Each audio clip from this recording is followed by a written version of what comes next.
sequência, então, ao nosso congresso, chamo para compor a mesa do primeiro painel, convido os palestrantes, Dr. Nelson Roosevelt.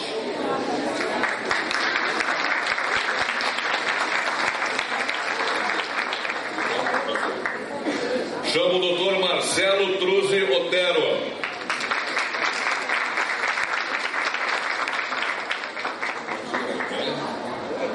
Chamo também o Dr. Paulo Lepore.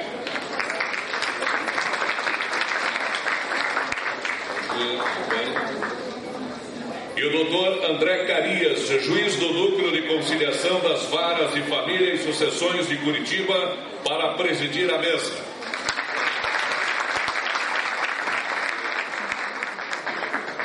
E de imediato eu passo a palavra ao Dr. André Carias para a apresentação do Dr. Nelson Roosevelt.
Muito bom dia a todos.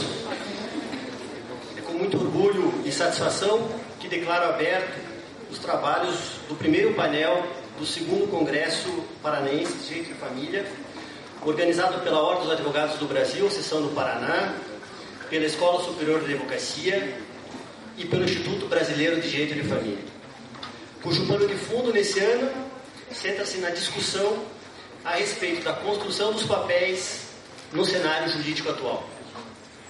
Agradeço a oportunidade de presidir esse painel, o que faço na pessoa da doutora Fernanda Pederneiras e do doutor Marcelo Birger, que gentilmente me fizeram o convite, o qual foi prontamente aceito, com a certeza de que este evento tratará de temas relevantíssimos para nós, operadores do direito das famílias, à luz de uma visão comprometida com os princípios constitucionais da dignidade da pessoa humana, da igualdade e da solidariedade, informadores da atual dinâmica das relações familiares atuais. Desejo a todos um excelente congresso e que possamos, ao final desses 2 dias de intensos debates e reflexão, prosseguir com nossas jornadas acadêmicas e profissionais, fortalecidos pelas ideias que aqui forem trabalhadas. Sem mais delongas, passo de imediato a palavra ao professor Nelson Roosevelt para a sua conferência intitulada Personalização da Pessoa Humana na Lei Brasileira de Inclusão e no CPC de 2015. Antes, no entanto, falo a respeito do currículo do professor Nelson Roosevelt, que é doutor e mestre em Direito pela Pontifícia Universidade Católica de São Paulo, pós-doutor pela Universidade de Roma, atualmente é professor do curso da Massa Educacional e procurador de Justiça do Ministério Público do Estado de Minas Gerais. Membro do IBDFAM, autor de inúmeros artigos científicos e diversas obras de idoneidade e reconhecida e de extrema habilidade no trato das questões do direito das famílias. Professor, a palavra é toda sua.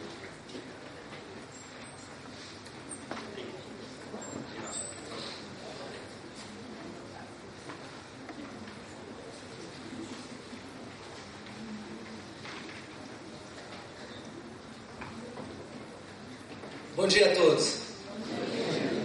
Amigos, é uma alegria participar desse evento. Fernanda Pederneiras, cadê você, Fernanda? Muito obrigado pela gentileza do convite. A segunda alegria também é estar ao lado de uma mesa composta de amigos, pelo Truze, pelo Paulo. Bem, obrigado pela sua apresentação. Eu quero também parabenizar a ESA, a OAB, pela organização desse belíssimo evento e dizer que o tema que eu tenho para vocês hoje é justamente esse, a personalização da pessoa humana com base no Estatuto da Pessoa com Deficiência. Rapidamente, são esses os 4 pontos que serão abordados na Constituição Federal de 88, o Código, o Estatuto da Pessoa com Deficiência e o CPC de 2015. E, amigos, eu fico extremamente impressionado porque até 2 anos atrás o direito civil brasileiro ele reproduzia uma concepção oitocentista ainda de neutralização da pessoa humana na lógica do indivíduo. O que eu quero dizer? Eu quero dizer que até pouco tempo atrás não existia para o direito civil brasileiro Nelson, Marcelo e Paulo, o ser humano, gente de carne e osso. O que havia era um indivíduo abstrato, titular de relações patrimoniais, proprietário, contratante, pai, marido, prestador, porque o direito civil brasileiro se recusava a enxergar a pessoa dentro das suas idiosincrasias, das suas necessidades. O que o direito civil brasileiro sempre fez de modo covarde foi encontrar qualquer pessoa que se conduzisse de maneira diferente dos parâmetros considerados de normalidade e anular essa pessoa, varrer esse ser humano para debaixo do tapete, porque essa pessoa ela não conseguiria ser protagonista de relações econômicas nos padrões estabelecidos pelo Código Civil. Então, por uma questão de segurança jurídica, o que o direito privado ele queria era conservar patrimônio. E por isso, o direito civil ele criou várias regras de prescrição, nulidade, propriedade, regras de sucessão e família, justamente para que a pessoa capaz pudesse transitar livremente pela sociedade e aquela pessoa que agisse de uma forma diferente do script, ela pudesse ser neutralizada pelo sistema jurídico. É isso que aconteceu.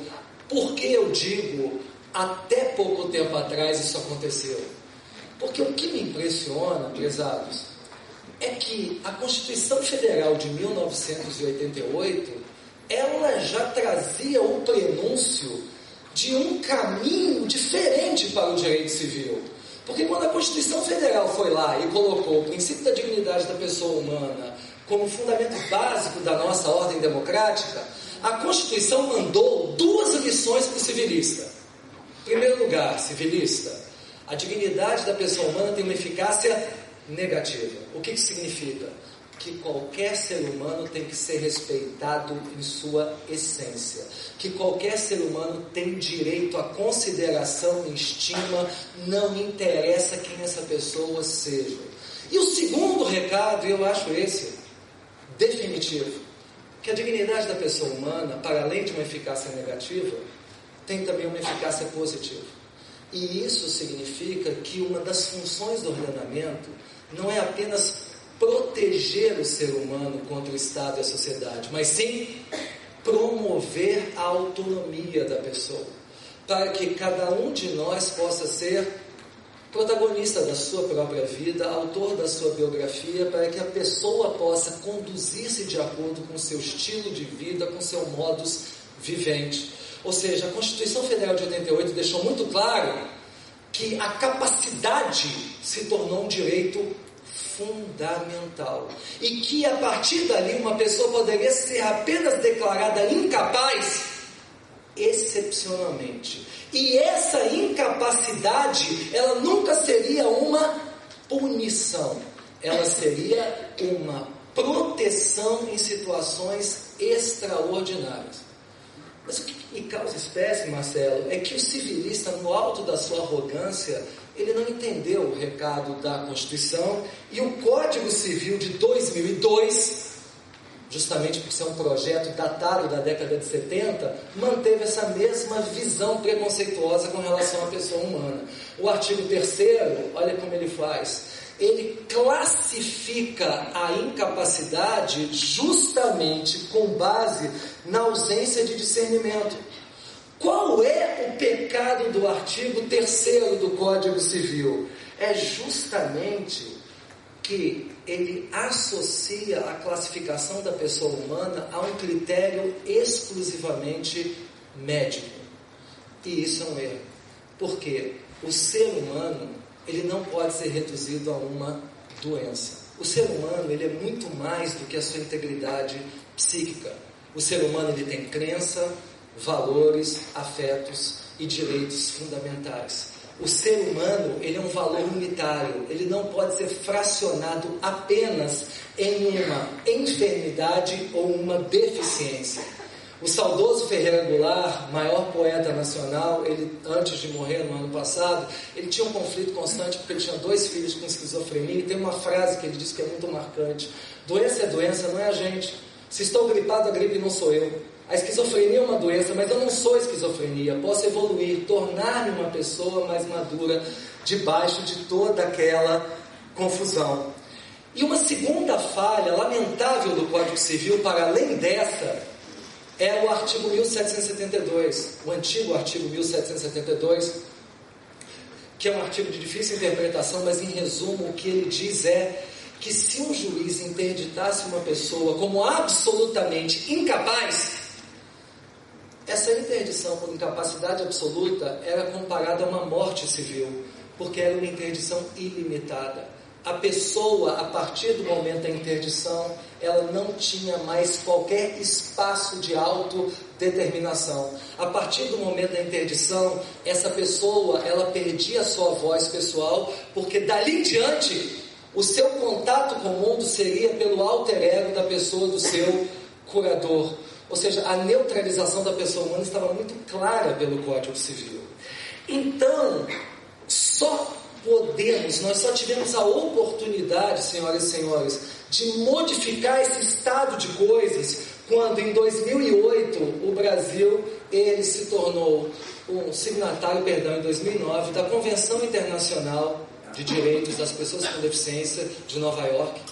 Todos vocês sabem que foi o primeiro Pacto Internacional de Direitos Humanos que internalizou-se no Brasil com eficácia de norma constitucional. E o que há de mais relevante nesse decreto que entrou aqui é que finalmente se entendeu que o fato jurídico da deficiência, ele não tem como consequência a incapacidade. Ou seja, pela primeira vez no Brasil se dissociou-se a deficiência de uma eficácia consequente que seria a incapacidade da pessoa. Por quê? Porque a pessoa deficiente, ela é plenamente capaz. Ela tem uma vulnerabilidade, sem dúvida, ela tem uma menos-valia, sim, ela tem um impedimento que de alguma maneira faz com que a vida dela se torne uma vida mais difícil, claro, mas ela é uma pessoa plenamente capaz. E o que esse pacto, essa convenção internacional criou, foi um modelo social inclusivo, com estratégias de acessibilidade que visam evitar a discriminação dessas pessoas. Agora, é muito estranho, porque, repito, em 2009 internalizou-se essa Convenção Internacional de Direitos Humanos no Brasil e parece que ela não existiu. Assim como o civilista, ele tem uma repulsa tradicional à Constituição Federal, ele também ignora convenções internacionais de direitos humanos. Então nós passamos 6 anos pensando que isso fosse uma ficção, que era simplesmente uma carta de intenções, mas nada que pudesse ser aplicado ao nosso dia a dia. Ou seja, finalmente só houve uma alteração com a entrada em vigor do Estatuto da Pessoa com Deficiência, a Lei 13.146 de 2015. E eu trouxe aqui esses artigos, Paulo, porque eu julgo realmente que eles formam o cerne do Estatuto da Pessoa com Deficiência. Por quê? 4 coisas que para mim são extremamente importantes que estão ali. Em primeiro lugar, além de ressaltar que a pessoa com deficiência é plenamente capaz, o objetivo do Estatuto da Pessoa com Deficiência foi dizer que a deficiência, ela pode, conforme a sua gradação, levar a 3 situações. Temos a pessoa com deficiência plenamente capaz, Em algumas situações, a pessoa com deficiência precisará da tomada de decisão apoiada, que é a palestra do meu amigo Marcelo. E em casos extremos, a deficiência será qualificada pela curatela. Então, a deficiência em 3 níveis. Deficiência qualificada pela tomada de decisão apoiada e a deficiência qualificada pela curatela em casos extremos. Mas primeiro ponto, e não é um preciosismo, não é o politicamente correto. O estatuto, ele elimina a palavra interdição. A palavra interdição tem um significado negativo, todos nós sabemos. Interditar significa restringir direitos fundamentais. Interditar significa segregar uma pessoa em um espaço mínimo. Tudo o que o estatuto quer é não interditar uma pessoa. É fazer com que, se a curatela ocorra, essa curatela seja provisória e a finalidade dessa curatela seja, na maior brevidade possível, fazer com que essa pessoa possa ser reinserida na sociedade de forma completa. Então, o primeiro aspecto positivo foi esse banimento dessa ideia negativa da interdição, apesar de saber que o CPC continua utilizando o termo interdição de forma descabida. Segundo lugar, e eu acho isso extremamente importante também, o artigo 3º do Código Civil eliminou do rol da incapacidade absoluta as pessoas com deficiência, não importa o grau. E isso é correto? Claro que é correto. Sabe por que é correto? Porque é impossível uma norma criar uma figura de um ser humano abstratamente, absolutamente incapaz. Um ser humano abstratamente, absolutamente incapaz, ele não é uma pessoa. Ele é simplesmente um indivíduo excluído do ordenamento jurídico. E todos nós sabemos, isso é da experiência da vida, que todos nós somos capazes em algumas coisas e incapazes em outras coisas. Não existe o protótipo da pessoa plenamente incapaz ou da pessoa plenamente incapaz. Foi muito bom o artigo 3º ter ouvido a regra da razoabilidade, ter ouvido a regra da proporcionalidade para afastar completamente esse protótipo do absolutamente incapaz. E Paulo, eu já invado a sua palestra porque eu sei que você falará sobre isso. Eu sei que não era espaço do Estatuto da Pessoa com Deficiência, mas nós também tínhamos que eliminar a figura do absolutamente incapaz menor de 16 anos dessa idade, fazermos que nem o Código Civil da Argentina, que entrou em vigor no ano passado, e criarmos também regras de razoabilidade a partir de quais idades ou quais faixas etárias a pessoa paulatinamente vai adquirindo autodeterminação. Mas eu vou deixar isso com você porque você que é expert nessa área. Ou seja, uma terceira questão é, então o que acontece com a pessoa que é deficiente? A pessoa tem deficiência, mas ela foi curatelada. A pessoa com deficiência curatelada, ela se submete a uma incapacidade relativa. Essa é a minha opinião. Ela se submete a uma incapacidade relativa, porém, o critério de incapacidade relativa de curatela mudou. Qual era o critério anterior? Era um critério médico, subjetivo. Era uma avaliação exclusiva sob o ponto de vista da esfera psíquica da pessoa. Agora não. Agora o critério que determina se uma pessoa será curatelada ou não é um critério objetivo. Simplesmente. É um critério objetivo que não se relaciona com uma enfermidade mental, com uma deficiência mental. O critério objetivo é: aquela pessoa, ela tem uma total impossibilidade de autodeterminação. Aquela pessoa tem uma impossibilidade total de se comunicar perante a sociedade. Não há possibilidade nenhuma de autogoverno. Aí sim, essa pessoa será encaminhada à incapacidade relativa. Basta vocês pensarem numa situação clássica de estado vegetativo persistente, que não entra dentro do script normal de um estado, de uma enfermidade, de uma deficiência, e entraria aí também. E uma quarta situação também que eu gostaria de colocar para vocês. Talvez, desculpem a forma apressada de me colocar, porque eu quero respeitar o tempo e eu acho muito importante todos nós sermos ouvidos, então, para respeitar bem os 30 minutos. E tem uma quarta questão, e eu peço a atenção de vocês, porque para mim, André, seria o núcleo pensante, seria o cerne do que o Estatuto da Pessoa com Deficiência quis trazer de diferente. É isso aqui, é o artigo 85. A curatela afetará tão somente os atos relacionados aos direitos de natureza patrimonial e negocial. Bom, o que se quis dizer com isso? O tema da minha palestra de hoje é a personalização da pessoa humana.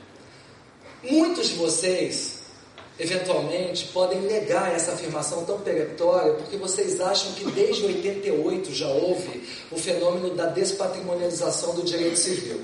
Mas não houve. O que nós percebemos desde a Constituição de 88 é a personalização do contrato, a personalização da propriedade, a personalização da família, mas a personalização da pessoa humana, isso nunca ocorreu. A personalização da pessoa humana só ocorre agora. E essa norma, ela é típica nesse sentido, porque o que ela está enunciando é o seguinte: há uma diferença clara entre dois conceitos básicos de direito civil. Uma coisa é a personalidade, outra é a capacidade. E esses conceitos são diferentes. A personalidade é um valor. A capacidade não é um valor. A capacidade é a medida de um valor. Ou seja, o ser humano, ele é uma pessoa que antecede o ordenamento jurídico, ele é um valor. Portanto, nenhuma norma pode fazer com que aspectos relacionados aos meus direitos da personalidade, a minha integridade psíquica, a minha intimidade, a minha liberdade, nenhuma norma pode fazer com que esses meus aspectos existenciais sejam transferidos para um curador. Por quê? Porque isso seria uma delegação coercitiva de direitos fundamentais. Ninguém pode me representar nos aspectos que dizem respeito exclusivamente à minha essência. Isso não existe. O instituto da representação, ele apenas existe no aspecto da capacidade. Ou seja, questões patrimoniais podem ser transferidas para o meu curador.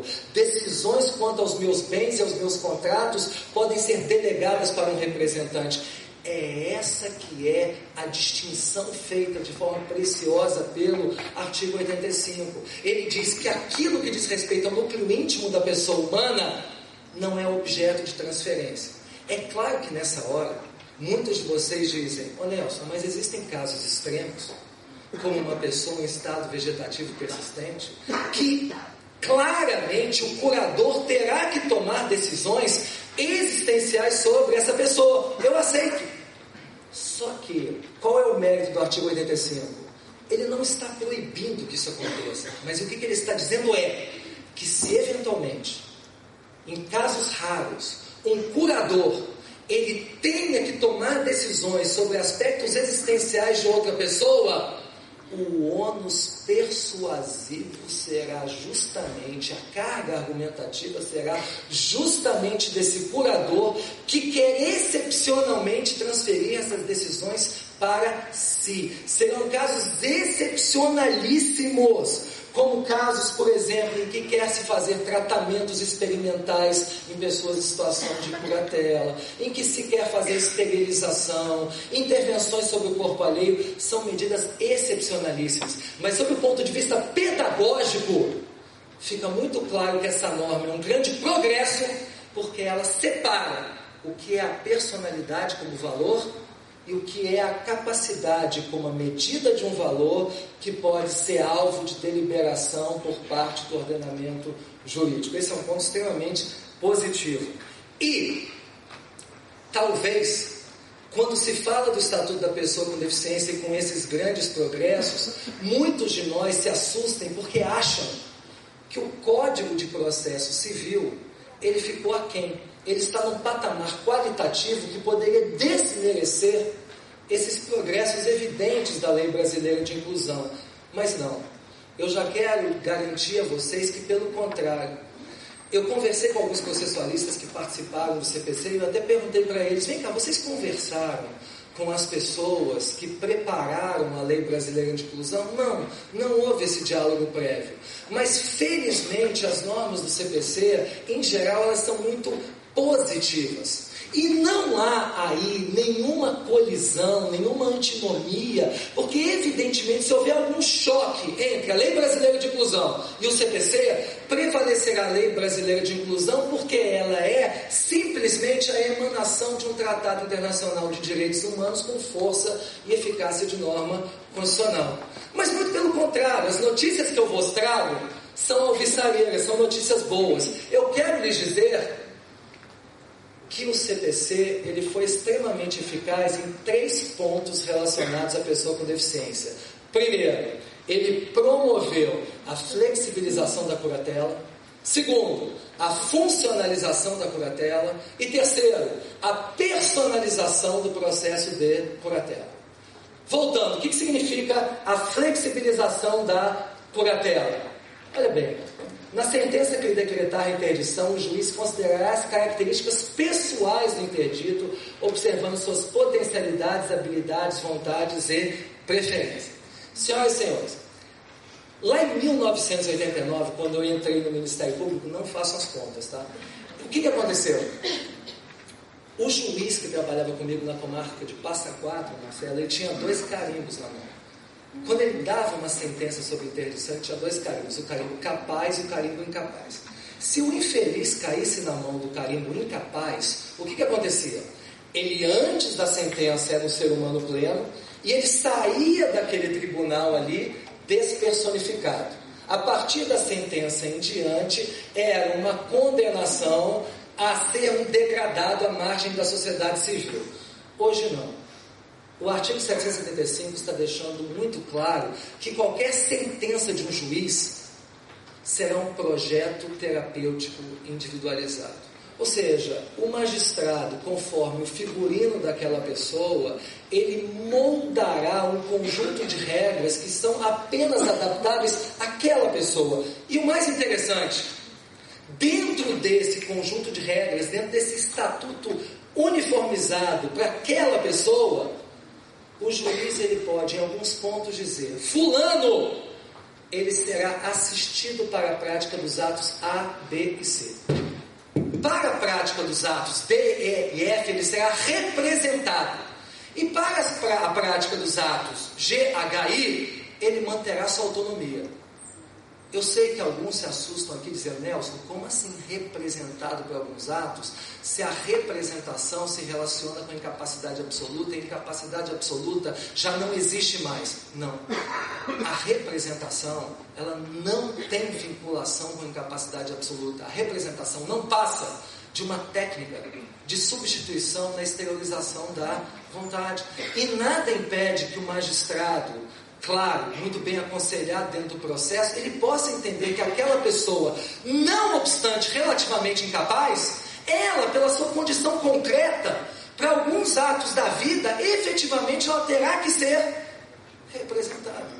Mas eu insisto, há uma carga argumentativa, há um ônus persuasivo enorme para quem queira provar que aquela pessoa sim deva ser representada para algumas situações. Então, esse primeiro ponto muito favorável é essa aplicação da regra da proporcionalidade, pelo qual a pessoa será vista como ela é dentro das suas circunstâncias, essa flexibilização da curatela. Agora, o mais apaixonante é o segundo ponto.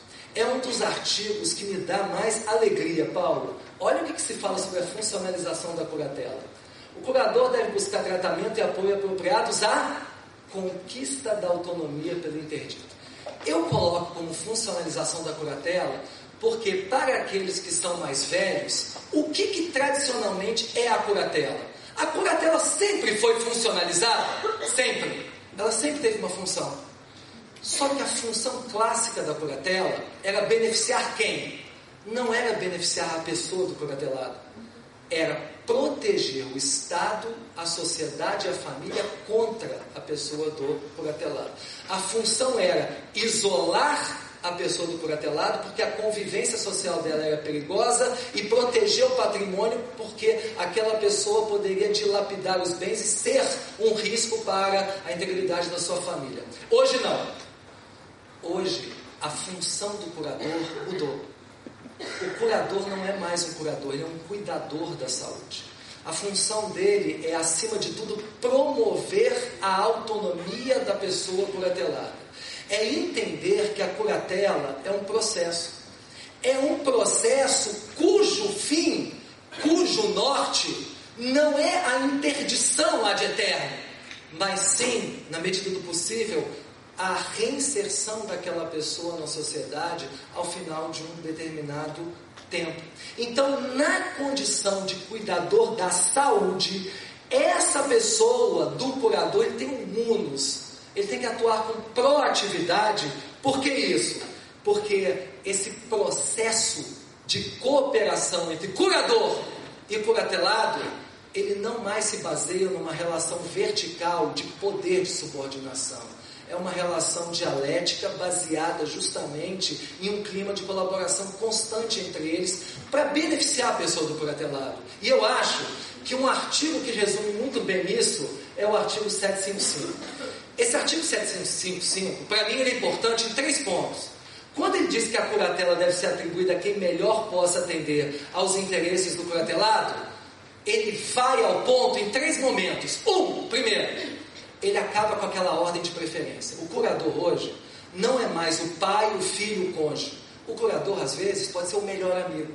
O curador pode ser um vizinho com quem você desenvolveu relações de afetividade. Não interessa. É aquela pessoa que terá condições reais de ter tempo, energia para desenvolver uma relação constante com você. Então esse é o primeiro ponto. Segundo, quando ele diz quem melhor possa atender, o que está implícito aí? A curatela conjunta. Nada impede que um juiz, ele aplique a curatela conjunta, que é um gênero dividido em curatela compartilhada ou curatela fracionada. Então vamos supor, Marcelo, ele chega a um determinado momento da vida, eu não quero isso para você, nunca, jamais, amigo, e ele é curatelado. Às vezes a complexidade da vida do Marcelo é tão grande que é necessário o curador A para cuidar do vasto patrimônio dele e do curador B para cuidar da pessoa dele, para cuidar da órbita existencial dele. Essa é uma curatela fracionada. Agora, eventualmente, pode-se entender que 2 curadores atuarão simultaneamente nos 2 planos. Seria uma curatela compartilhada. A construção será feita casuisticamente conforme as necessidades da pessoa. E pessoal, terceiro e último, o que se retira daí? Que a curatela deve ser atribuída a quem melhor possa atender aos interesses do curatelado. Eu sei que o Marcelo falará sobre isso, mas é muito importante. O que se infere daí é óbvio, é a autocuratela. É a possibilidade de uma pessoa, principalmente aquelas que têm uma doença crônica progressiva, como Alzheimer, de chegar em um determinado momento da vida e saber, olha, eu sei que paulatinamente eu estou perdendo consciência de quem eu sou. Eu sei que a minha pessoa está fugindo de mim. Então ela faz uma declaração e dizendo, olha, enquanto eu ainda tenho plenas potencialidades, eu vou na tomada de decisão apoiada. Eu terei 2 apoiadores para serem meus coadjuvantes e me auxiliarão. Mas o dia que eu piorar e eu ficar completamente alheio ao mundo, eu quero que o meu curador seja o Juquinha. Ou seja, essa autocuratela é um ato de autonomia privada prospectiva, porque a pessoa programa a sua vida para ter eficácia ainda em vida. Ou seja, um ato de autocuratela corresponde completamente à ideia de a curatela deve ser atribuída a quem melhor possa atender aos meus interesses. E quem é que pode me atender melhor do que senão uma pessoa que eu mesmo escolhi quando eu tinha consciência plena daquele que teria merecimento para tanto? E por fim, a funcionalização do processo, que é a personalização do processo. Olhem bem o que aconteceu.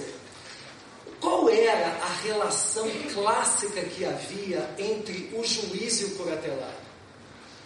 É fato, normalmente o magistrado, isso é da tradição jurídica do processo brasileiro, ele tinha uma certa posição, saúde, de arrogância com relação à pessoa do curatelado.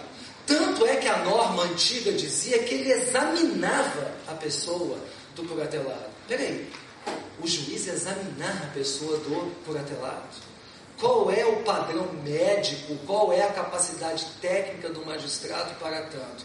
Na verdade, o CPC novo, de forma muito feliz, ele entendeu que a técnica processual, ela existe para efetivar a tutela do direito material. Que o processo civil, ele não passa de um instrumento para efetivar direitos fundamentais. E que então a posição do juiz deve ser uma posição cooperativa. Por isso que quando se diz personalização do processo, o que há é uma verdadeira entrevista, onde a narrativa de vida da pessoa a ser curatelada será fundamental. A história da sua vida, a sua trajetória, será um marco decisivo para que o juiz ele possa, junto de uma equipe de experts, entender qual será o projeto terapêutico individualizado. Ou seja, tudo passa pelo diálogo, pela escuta da narrativa, porque aquela pessoa já não é mais um ser humano invisível. Ela merece consideração e estima mesmo naquele momento, e principalmente nesse momento. E eu acho que algo, se existirem juízes aqui, eu fico muito feliz, porque os juízes com quem eu converso são extremamente interessados por isso, é que tem algo que passou em branco no CPC. Eu fiquei muito triste, passou em branco, mas os juízes devem aplicar. E o que é isso? Se vocês forem lá nas salvaguardas da Convenção Internacional de Direitos Humanos, e as salvaguardas da Convenção Internacional de Direitos Humanos, elas são impositivas para todos nós e para os magistrados também. Senhores juízes, hoje, mesmo que isso não esteja escrito no CPC, existe para todo magistrado, Fernanda, um dever de revisitação da capacidade da sentença. O que é isso, um dever de revisitação da capacidade da sentença? Quando o juiz for dar uma sentença dizendo que o caso é um caso de curatela, ele deve fixar um termo. Essas sentenças são estruturais e provisórias, rebus sic stantibus. Ele deve fixar um termo e deve também fixar um momento de revisitação médica daquela pessoa. Por que isso? Porque isso é conditio sine qua non, vocês estão vendo ali, aplique-se pelo período mais curto possível e sejam submetidas à revisão regular por uma autoridade ou órgão judiciário competente, independente e imparcial. São essas salvaguardas para evitar aquilo que sempre aconteceu no Brasil, o quê? Ser a curatela uma prisão perpétua. Porque se um sujeito comete um crime qualquer, ele tem progressão de pena. Curatela não tinha progressão de pena. Se um sujeito comete um crime qualquer, ele tinha um horizonte de extinção da pena.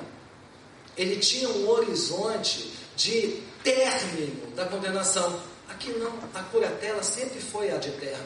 E essa é uma forma de se fiscalizar de que forma o curador ele está cuidando daquele ser humano e de que maneira o processo de curatela está sendo bem encaminhado.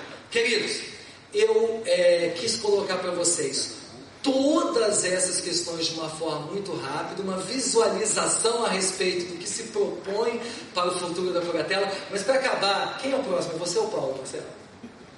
É o Marcelo, né? Para acabar, e para o querido amigo Marcelo entrar em cena, eu queria dizer o seguinte. Apesar de ter me formado lá na UERJ no Rio, desde 22 anos de idade eu moro em Belo Horizonte, eu já virei mineiro tem muito tempo.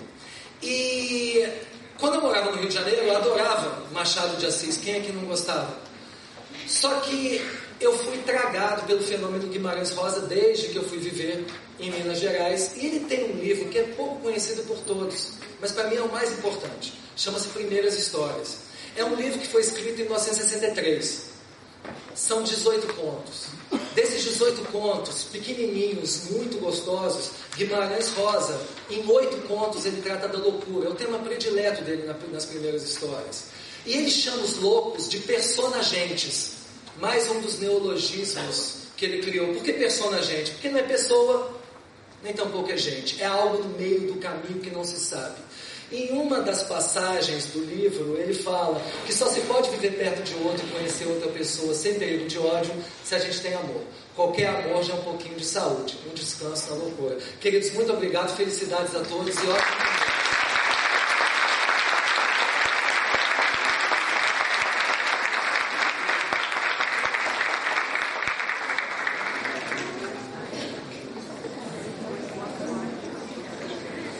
Agradecemos pela exposição de Nelson Rosenwald e eu passo a palavra agora ao presidente da mesa para a apresentação do Dr. Marcelo Truzzi Otero.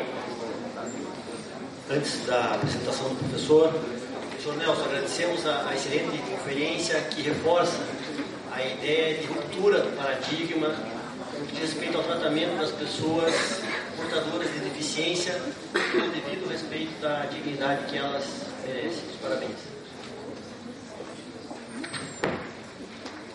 Antes de apresentar o professor, eu só gostaria de saudar, eu vi aqui presente, diversas autoridades. Pude constatar com imensa alegria a presença de diversos juízes, desembargadores aqui presentes, membros do Ministério Público, defensores públicos, saúdo também os advogados aqui presentes, estudantes de Direito. Muito obrigado pela presença de todos. Apresentando então o professor Marcelo Truzzi Otero. O professor é doutor e mestre em Direito pela Pontifícia Universidade Católica de São Paulo, professor de pós-graduação da Escola Paulista de Direito, professor da Universidade Cândido Mendes, professor das Faculdades Integradas Padre Albino, Campus 1, professor do Centro Universitário Unifafib, presidente da Comissão dos Advogados do Instituto Brasileiro de Direito de Família, diretor científico do Instituto Brasileiro de Direito de Família, advogado militante, especialista em Direito de Família e Sucessões, autor de obra jurídica e artigos doutrinários em revistas especializadas. Professor, a palavra é sua. O senhor tem cerca de 20 minutos, por favor.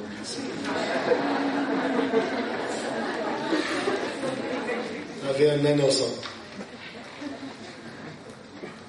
Bom dia a todos. Eu estou muito feliz de estar com os senhores. É uma alegria imensa retornar a Curitiba, reencontrar vários amigos. Na verdade, eu vou até quebrar um pouco o protocolo, porque eu queria saudar todos os amigos que estão aqui presentes, são muitos, mas eu gostaria de saudar uma pessoa especial na minha vida, que é a Elisa Bilac, minha colega de infância, que eu estou reencontrando aqui, e que tem passagens importantes, temos passagens importantes juntos.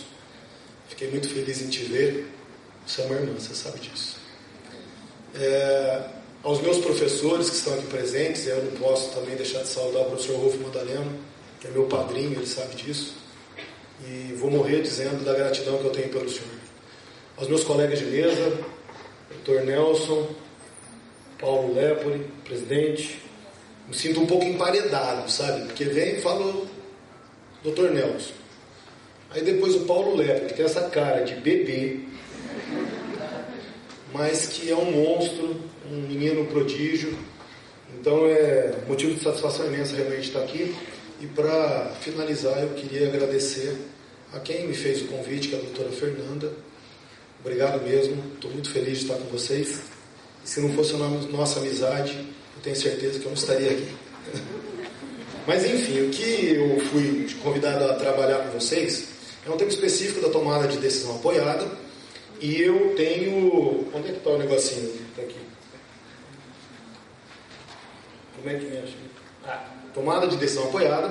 Eu vou fazer um parênteses rápido também, porque é o seguinte, lá na minha terra, eu sou de São José do Rio Preto, Natal, lá só chegou ainda mimeógrafo, então eu não sei mexer direito com isso. Eu pedi que alguém fizesse, então ele não é bonito como o Dr. Nelson, mas quer bungar. Quando a gente fala de tomada de decisão apoiada, na realidade eu tenho que partir de alguns pressupostos que o professor Nelson Rosenwald já trouxe aos senhores, que é a questão relativa a essa quebra de paradigma no que respeita à tutela da pessoa. Não mais na tutela de institutos, como ocorreu no passado, e mesmo após a repersonalização das relações privadas, iniciada na Constituição de 88 para cá, eu tenho concordar literalmente com o que foi posto, que nós reconsideramos, repersonalizamos institutos jurídicos mas continuamos interpretando a pessoa de uma forma um pouco melhor, mas distante daquilo que trouxe a Convenção de Direitos da Pessoa com Deficiência de Nova York, que revoluciona o tratamento da pessoa. Nós recepcionamos isso com força de norma constitucional, mas continuamos lidando com isso, com aquele mesmo paradigma do Código anterior, excludente no que respeita à capacidade, até pouco tempo atrás, quando enfim vem a lei da inclusão, que é a lei do Estatuto da Pessoa com Deficiência, e aí eu tenho que reconhecer também que uma das poucas pessoas que enfrentavam a questão para dizer, olha, nós temos um novo regime jurídico e devemos reinterpretar a questão relativa à análise da pessoa com outros olhos, com olhos efetivamente personalistas, foi o professor Nelson Rosenwald, que há muito tempo defende a revisão da teoria das capacidades, muito antes da lei de inclusão. Só que só após a lei brasileira de inclusão, o Estatuto da Pessoa com Deficiência, é que parece que nós acordamos para essa nova realidade.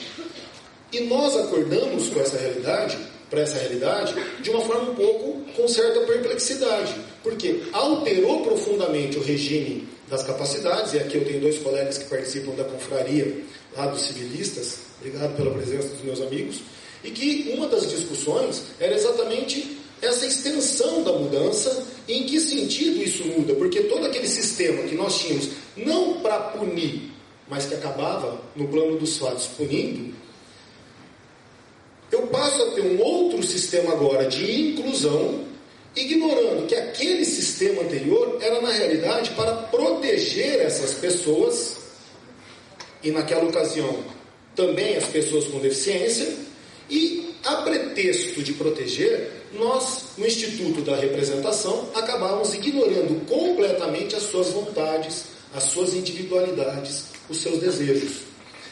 Dentro daquele contexto que também foi posto, quando nós tínhamos uma sentença de interdição, e aqui eu vou me permitir contar algumas situações particulares, para nós compreendermos bem no que vem o Instituto, essa nova percepção, mas a tomada de decisão apoiada e algumas críticas ao novo Instituto, é que quando a gente trabalha essa ideia de mudar, de analisar a pessoa, aquele incapaz que nós jogávamos para uma zona cinzenta, e que ele nada dizia, que alguém falava por ele, nós passamos a considerar, então, todas aquelas pessoas com deficiência absolutamente, ou no máximo, relativamente incapazes, mas a estrutura de proteção que nós tínhamos na lei era ligada à ideia da incapacidade absoluta. Então, eu vou um pouco mais além. Quando nós pensávamos na ideia das pessoas absolutamente incapazes, nós tínhamos a ideia do Instituto da Representação, a questão da prescrição e da decadência, não correr contra os absolutamente incapazes, a nulidade dos atos praticados sem a devida representação, o mútuo feito ao incapaz absoluto não podia ser reavido, e aí nós temos uma série de tutelas específicas que vinham estipuladas na lei para proteger essas determinadas pessoas, e que do dia para a noite, segundo a maior parte dos autores que têm enfrentado o tema, simplesmente só sobrou, simplesmente desapareceu. Isso causa uma perplexidade, porque determinadas pessoas, aquelas que foi muito bem colocado aqui, que têm uma deficiência qualificada, efetivamente, elas necessitam de uma tutela jurídica específica.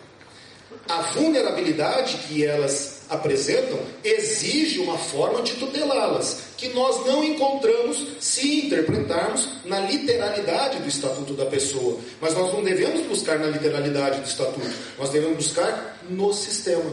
E dentro desse sistema haveria uma quebra da harmonia sistemática, haveria uma inversão da hermenêutica, inclusive do sistema, se nós desprotegermos aqueles vulneráveis que encontram proteção não só na Constituição Federal, mas na própria lei de inclusão, ou então naquela Convenção de Direitos da Pessoa com Deficiência, que rege esse sentido. E aqui foi muito importante a colocação do Dr. Nelson, que nós não podemos esquecer que aquela norma tem força de norma constitucional, ao passo que a lei de proteção, a lei do Estatuto da Pessoa com Deficiência, a lei de inclusão e o CPC são normas infraconstitucionais. Nós vamos ter que encontrar dentro do sistema, sem fugir da legalidade, a solução para essas situações de perplexidade. Mas basicamente o que muda? O que muda é que nós trocamos a ideia de representação, como foi bem dito aqui, pela ideia de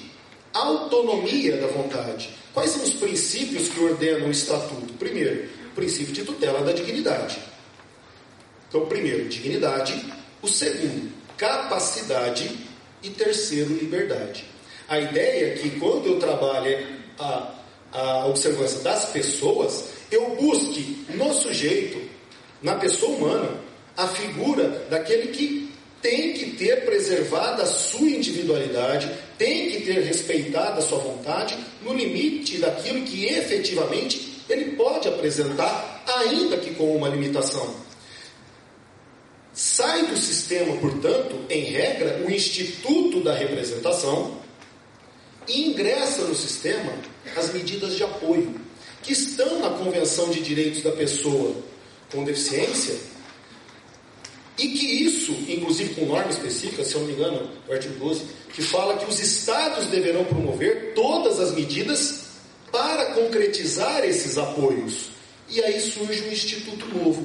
Ao lado da curatela, eu passei a ter o Instituto da Tomada de Decisão Apoiada, que eu vou apresentar o conteúdo dele, mas também, ao final, fazer algumas críticas para nós refletirmos um pouco, porque se partirmos da literalidade do dispositivo legal, ou dos dispositivos legais, nós não encontraremos soluções específicas para o alcance de um instituto que teria uma serventia muito maior se ele trabalhasse não com a ideia de deficiência, mas simplesmente, talvez, com a ideia de vulnerabilidade. Estendendo a ideia não para a deficiência, e sim para a vulnerabilidade. E convenhamos, quando a gente fala na deficiência, o que a gente quer tutelar é a vulnerabilidade. Então, dentro desse contexto, a tomada de decisão apoiada, como eu disse, é um apoio. A ideia não é que alguém assista a pessoa, como se fosse, ou como ocorre, nos relativamente incapazes. A ideia do Instituto é que a autonomia privada da pessoa seja preservada no máximo possível e que ele passe a encontrar na tomada de decisão apoiada, ou preservar na tomada de decisão apoiada, o exercício da sua autonomia privada. Quando eu coloco isso, o que seria a tomada de decisão apoiada? É um processo pelo qual uma pessoa com deficiência, e aqui começa o nosso primeiro problema, porém com discernimento, elege pelo menos 2 pessoas idôneas com as quais mantenha vínculos e que gozem de sua confiança, para prestar-lhe apoio na tomada de decisões sobre a vida civil, fornecendo-lhes informações necessárias para exercer a sua capacidade. Esse é o conceito da tomada de decisão apoiada, que eu insisto.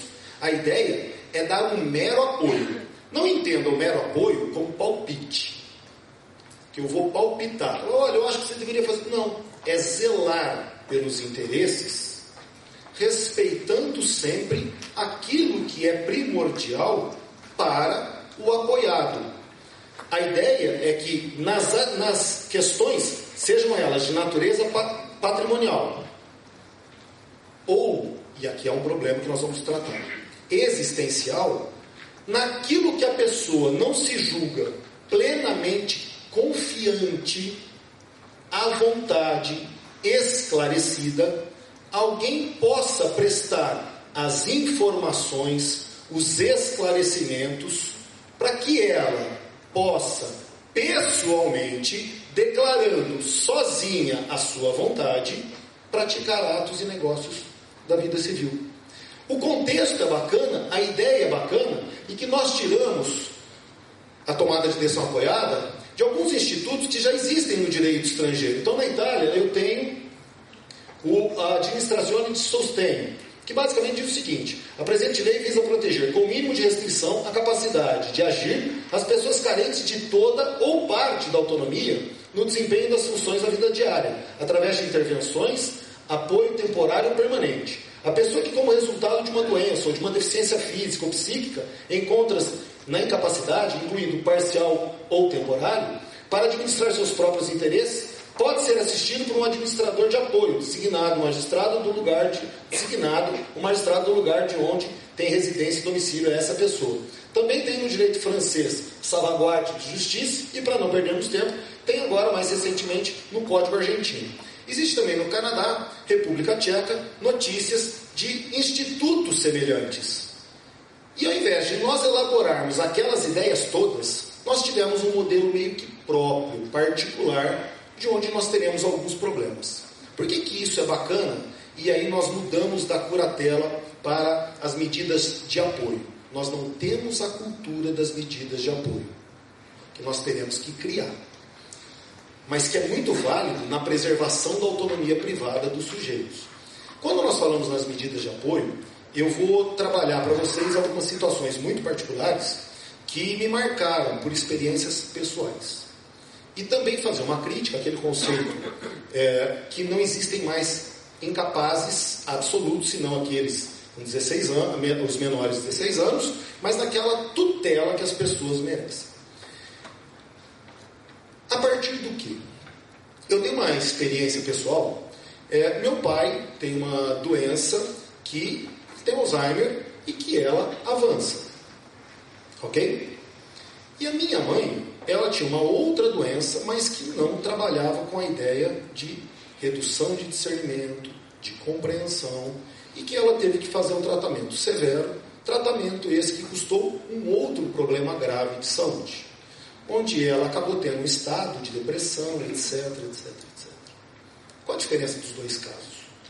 Algum tempo atrás, mesmo com o início do mal de Alzheimer, meu pai era uma pessoa que convivia, conversava, ia todos os dias ao escritório, ficava lá na sala dele, às vezes repetitivo, às vezes esquecido, mas numa doença que é progressiva.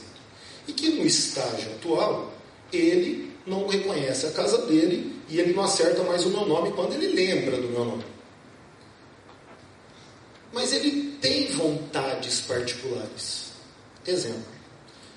Quando a minha mãe faleceu, eu disse depois de um tempo, falei, pai, vamos morar comigo? E ele disse, eu quero ir para minha casa. Essa é uma vontade que não tem a ver com a esfera patrimonial, mas que tem um cunho existencial. Que no modelo anterior, nós ignorávamos. Eu colocava meu pai dentro da minha casa, ou institucionalizava o meu pai, e pouco me importava, detalhe, hein? Meu pai não depende financeiramente de mim, não. As contas dele, paga ele. Quando eu digo isso, eu ignorava no sistema anterior completamente essa vontade do meu pai. De estar na casa dele, de determinadas questões existenciais, ele executar pessoalmente e ver respeitado a vontade pessoal. Ok? E isso evoluiu ao ponto de hoje várias situações estarem delimitadas. Mas, curiosamente, ainda hoje ele escolhe a comida que ele quer comer. Tinha uma pessoa que o acompanhava e uma vez ele disse, eu não quero essa pessoa. Ele não lembrava o nome dela, mas ele dizia que ele não queria aquela pessoa. Isso é uma questão existencial.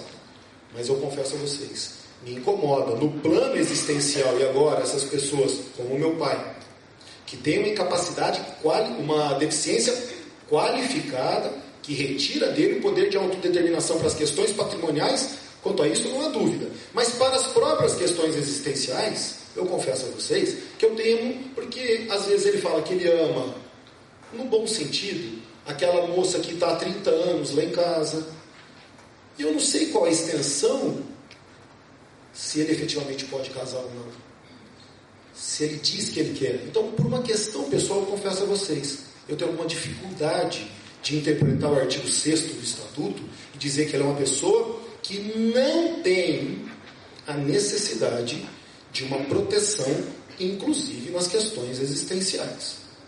Agora eu vou falar um pouco da minha mãe. Não precisa chorar, ela já morreu, mas faz um tempinho já. A minha mãe, ela nunca perdeu a lucidez. E aí eu falo para tomada de decisão apoiada. Nunca. Mas eu reconhecia que num dado momento ela não tinha mais a segurança, a firmeza para praticar atos e negócios da vida civil. E eu não sei, eu vou tentar ser breve para não perder tanto tempo, mas a minha mãe é uma pessoa extremamente dura. Sabe aquelas italianas que se mete pouco na vida do filho? E num dado momento eu vi que ela não tinha mais a firmeza, a segurança para nada. Tudo era, Marcelo, o que eu faço nisso quando eu não tenho vergonha de dizer? Quando eu me sentia apertado, eu ia até ela e falava, mãe, o que eu faço agora? E os papéis se inverteram. Ela era lúcida, consciente, tinha um poder de autodeterminação pleno, mas ela não tinha mais a confiança para a prática de atos e negócios da vida civil. E aqui, pessoal, é o exemplo que entra a tomada de decisão apoiada, e o Estatuto revoga aquele artigo 1780, que era daquela curatela especial, para dizer o seguinte: olha, você pode ter um curador para fins específicos quando você não tiver capacidade para determinados atos. Na verdade, não é a curatela ali, efetivamente a medida de apoio que ela precisa. Quem praticará e respeitará a vontade, quem praticará o ato, é ela, e eu respeitarei a vontade dela em praticar aquele ato, desde que ela tenha os esclarecimentos, as informações e o apoio necessário para que ela pratique o negócio. O que ela precisa não é de alguém com poderes específicos, especiais, que fale por ela. O que ela precisa é alguém que lhe dê o suporte, às vezes emocional, para que ela faça com segurança, que ela exerça o poder de autodeterminação. E aí vem o respeito à pessoa com uma vulnerabilidade. Se vocês disserem que depressão é deficiência, depressão eu vou entender que é deficiência. Se vocês disserem que depressão não era deficiência, é porque minha mãe tinha um estado de depressão profundo por conta da doença, e eu não considero isso como deficiência. Ela tinha uma situação de vulnerabilidade. Então, quando a gente trabalha, o próprio Tribunal de Justiça de São Paulo, em mais de uma passagem, vem entendendo que quando há esse poder de autodeterminação, mas uma fragilidade, não é caso de curatela, é caso de apoio.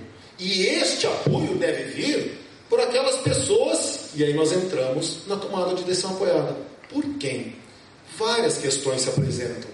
Quando eu falo na tomada de decisão apoiada, o que disse a lei? A tomada de decisão apoiada é um processo judicial. E aí começa o erro. No meu modo de ver, restringir o apoio a uma medida judicial estigmatiza o apoio e burocratiza. A ideia é que nós tivéssemos, a exemplo de que ocorre em outros países, a possibilidade deste apoio ser formalizado por via extrajudicial. Esse é um ponto. Mas qual a forma desse apoio? Então, como é que funciona aquele procedimento judicial, aquele processo judicial, em que a pessoa elegerá os seus 2 apoiadores? Que é um outro problema. Quando eu trabalho isso, a forma é escrita. Eles deverão recorrer a um termo que pode ser um instrumento público ou particular. E aquele termo, eles deverão delimitar todos os deveres e os atos pelos quais a pessoa deverá ter o apoio ao praticá-los. Então, um exemplo: se são atos de alienação patrimonial, eles estabelecem nesse termo que todos os atos de alienação patrimonial deverão contar com os apoiadores. Não que os apoiadores assinarão o ato, mas que ele deve ter o apoio na tomada daquela decisão que envolve atos de alienação ou alienação patrimonial. Então, isso pode ser feito num termo escrito, que pode ser um instrumento particular ou uma escritura pública. Esse termo, quando a gente trabalha, tem que constar, segundo o Código Civil, segundo a redação do Código Civil agora, os limites do apoio, o prazo do apoio e o respeito aos interesses, direitos e vontades do apoiado. Algo que eu vejo absolutamente desnecessário, porque se você vai apoiar, evidentemente que você o faz em nome do interesse do apoiado. O que deve conter, então, os limites do apoio e o prazo que esse apoio será conferido. Aquele termo vai ter um prazo. Depois disso, você tem que ir ao Poder Judiciário. Quem vai ao Poder Judiciário? E aqui eu vou divergir do Dr. Nelson Rosenval. O professor Nelson tem uma visão mais elástica do Instituto. E é compreensível que o tenha mesmo, a ideia deveria ser essa. Mas na literalidade do código, e eu reconheço que a interpretação literal ela nunca é a melhor. Está acabando o tempo. Falta 10? Também.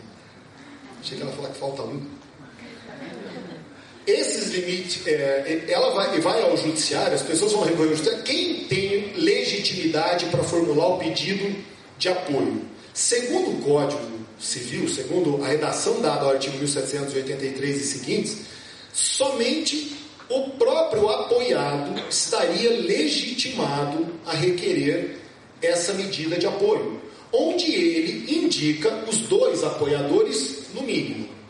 Ou seja, eu tenho um termo prévio, onde eu delimito a extensão e o prazo do apoio, e depois eu vou ao judiciário reclamar a homologação daquele, entre aspas, acordo feito pelas partes. E aqui eu faço uma consideração. Indo ao judiciário, nós estamos trabalhando com uma pessoa que é capaz. Eu não estou falando de um incapaz. Surpreendentemente, surge a figura do Ministério Público como talvez um custos lege, trabalhando a ideia de que verificará efetivamente a extensão da deficiência, porque o texto de lei diz o seguinte: ingressando com o pedido e apoiando apresentando os dois apoiadores, o magistrado ouvirá o apoiado e o Ministério Público também. E vai ter uma equipe ainda interdisciplinar, se o caso, para analisar a deficiência.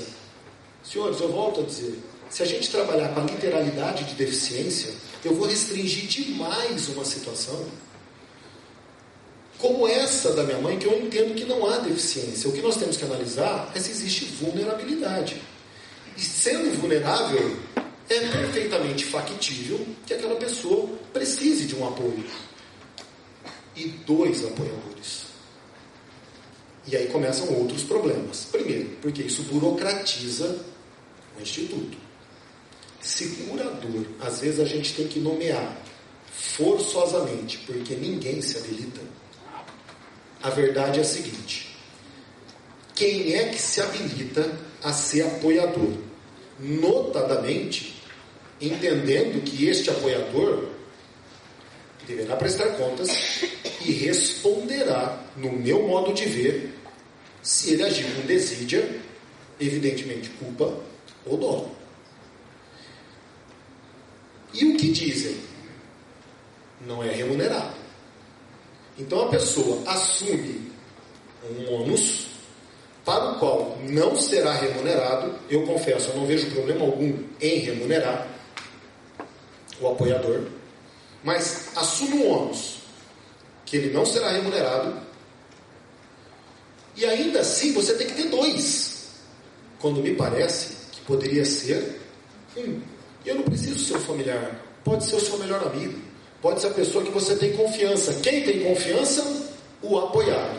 Apresentando isso ao juiz, o juiz analisando as condições da pessoa apoiada, vem um outro problema grave.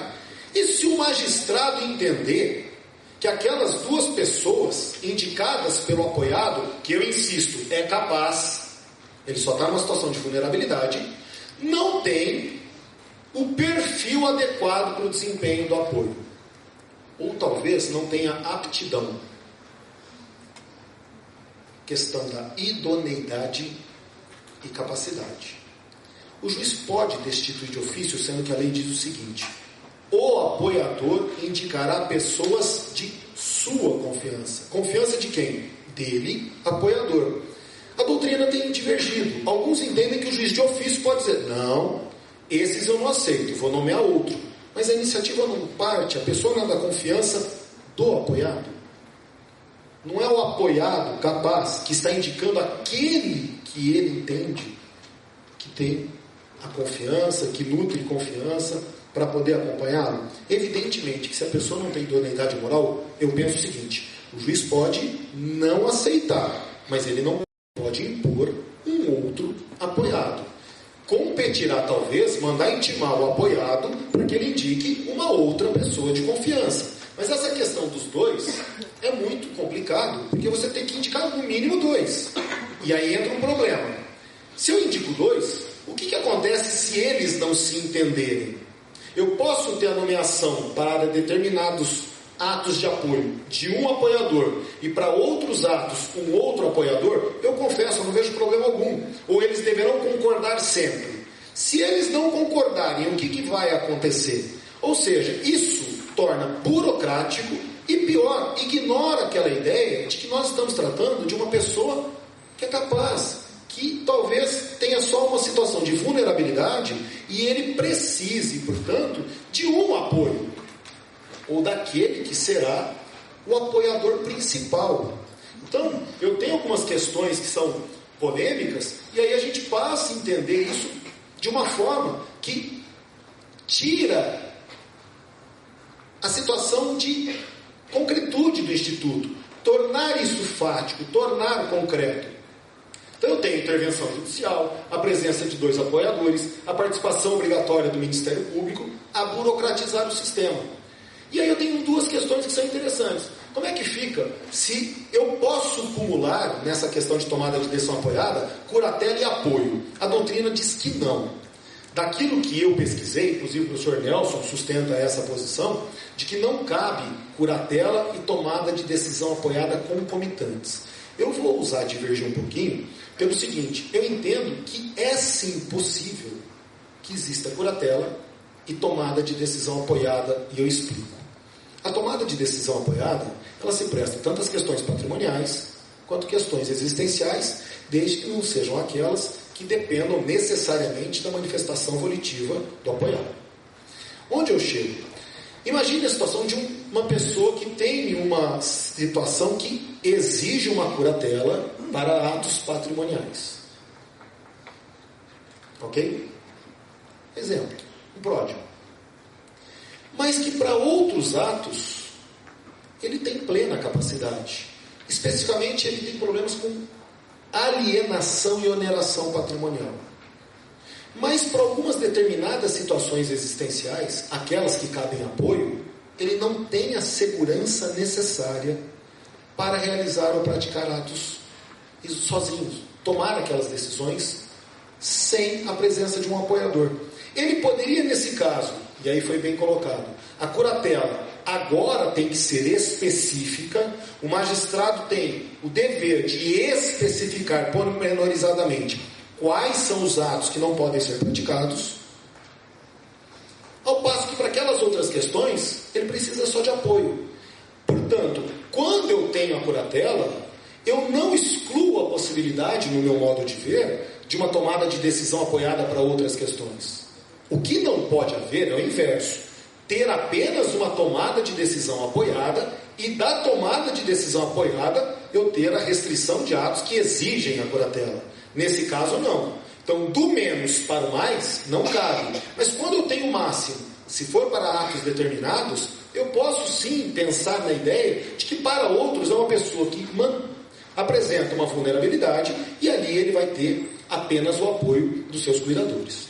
Para encerrar, eu queria trabalhar 2 situaçõezinhas que são interessantes. Como é que fica a questão relativa aos atos praticados no que respeita a terceiros pelo apoiado sem os apoiadores? Naquilo que não está delimitado no termo de apoio que foi apresentado ao juiz no processo de jurisdição voluntária, diga-se de passagem, o procedimento é de jurisdição voluntária, ele pode praticar os atos isoladamente sem problema algum. Não está no termo? Não. Ele é capaz, pratica os atos, são inquestionáveis. E para aqueles outros atos que ele necessitaria do apoio, mas não contou com o apoio dos seus apoiadores. Se eles não participaram e ele praticou um ato com um terceiro que desconhece o procedimento de tomada de decisão apoiada, e é onde eu vou encerrar, eu entendo que esse ato será válido e ele só poderá ser invalidado, o negócio, quando for praticado e os apoiadores agirem contrariamente aos interesses dele. Ou agirem de uma forma abusiva. E aí, infelizmente, talvez eu volte na ideia de mandato. A tomada de decisão apoiada não é um mandato. O apoiador não assina nada. Só que a lei aqui permitiu que os terceiros que tratem com a pessoa apoiada para aqueles atos exijam a assinatura, eles podem solicitar a assinatura dos apoiadores. nós, operadores do direito, sabemos o que vai acontecer. Tendo ciência daquela tomada de decisão apoiada, na prática, a verdade é que ninguém mais vai praticar ato algum sem exigir a presença do apoiador. E me parece que isso contraria o espírito da lei. Quebra aquela autonomia e traz o estigma que a lei efetivamente desejou acabar. Se todos os atos que eu vier a praticar, eu exigir a presença do apoiador, porque vai, inegavelmente, dar uma segurança àquele terceiro que contrata com a pessoa apoiada, é uma faculdade dele, vai tornar a regra de estilo. E aí tem a grande questão. Porque a sentença, a lei foi omissa no que respeita a registro. Se ela não é registrada, às vezes o terceiro desconhece a tomada de decisão apoiada. Desconhecendo, me parece que ele é terceiro de boa fé. E a exemplo dos atos praticados no regime francês, esses atos seriam válidos. A questão é, se eu seguir a doutrina que diz coerentemente, a partir de elementos de segurança jurídica, que essa sentença deveria ter registro, eu caio de novo num contrapropósito da lei, que é estigmatizar a pessoa apoiada, que é capaz. Então eu tenho um instituto novo, bacana, que vem ao encontro daquilo que a lei desejava, que é trocar a representação pelo apoio, preservar a autonomia da pessoa, respeitar as suas vontades, mas com vários senões, começando pelo próprio termo de dizer que só as pessoas com deficiência é que podem solicitar esse apoio. Volto a insistir, me parece que na tutela da pessoa e dentro do sistema, eu tenho que analisar não a deficiência, mas a situação de vulnerabilidade. E a partir dela, efetivamente, trazer a tutela que a lei desejou. Obrigado aos senhores pela atenção.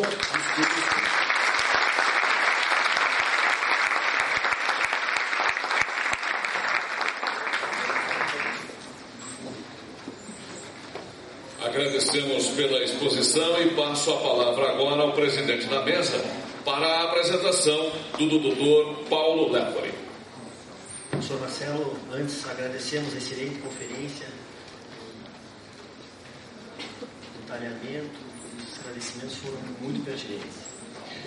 Professor, Marcelo Lepori, ele é pós-doutor em Direito pela Universidade Federal de Santa Catarina, doutor em Serviço Social pela Universidade Estadual Paulista, doutorando em Direito pela Universidade de Coimbra, mestre em Direitos Coletivos e Função Social do Direito pela Universidade de Ribeirão Preto, especialista em Direitos Humanos pela Faculdade de Direito da Universidade de Coimbra, ex-bolsista e pesquisador FAPESP e CAPES na graduação, no mestrado e no doutorado, professor de Direito Constitucional e de Direito da Criança e Adolescente, professor do ênfase Instituto Jurídico, professor convidado da Escola da Defensoria Pública do Estado de São Paulo, da Escola Judicial do Amapá, da Escola Superior da Defensoria do Estado do Mato Grosso do Sul, da Escola Superior da Defensoria da Bahia e do Centro de Estudos e Aperfeiçoamento Funcional do Ministério Público de Minas Gerais.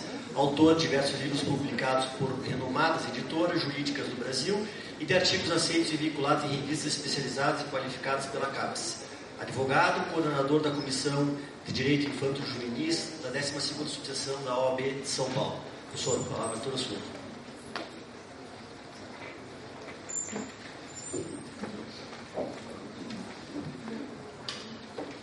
Uma boa tarde a todos. Quero dizer da imensa alegria de ter sido convidado para participar desse magnífico evento. Quero agradecer especialmente a Andréia, a Fernanda pelo convite, a oportunidade de participar desse evento para falar sobre direito de família, falar sobre o direito da criança e adolescente.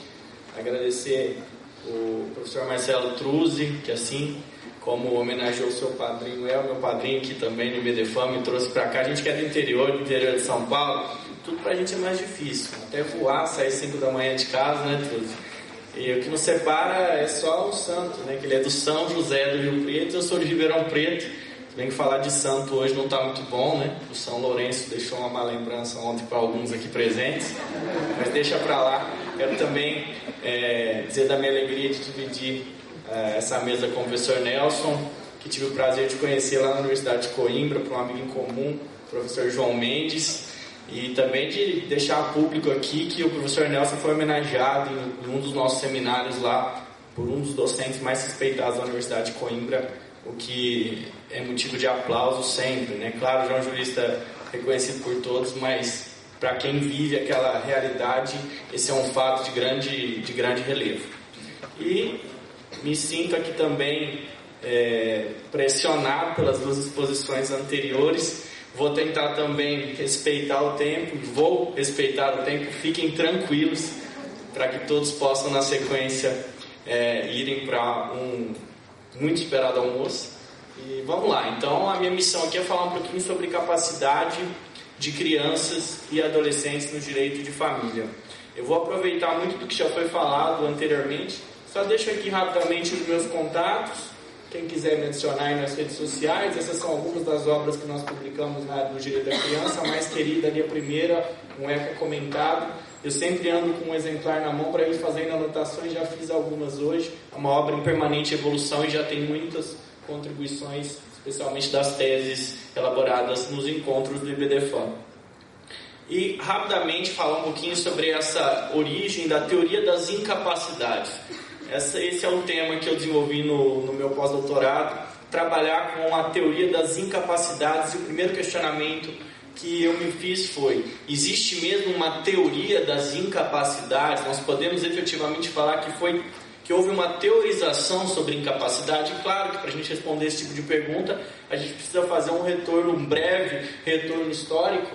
O direito romano, como já dito pelo professor Nelson, denota o quanto o direito civil sempre foi preocupado com o patrimônio, a figura do pater familias e a disciplina na lei das 12 tábuas, especialmente, em que o pai de família tinha poder de vida e de morte, especialmente sobre os seus filhos, e era permitido, por exemplo, a morte do filho que nascesse disforme, porque naquela época também se pensava que o ser humano só servia para produzir ou para ser agricultor ou para exercer alguma função social.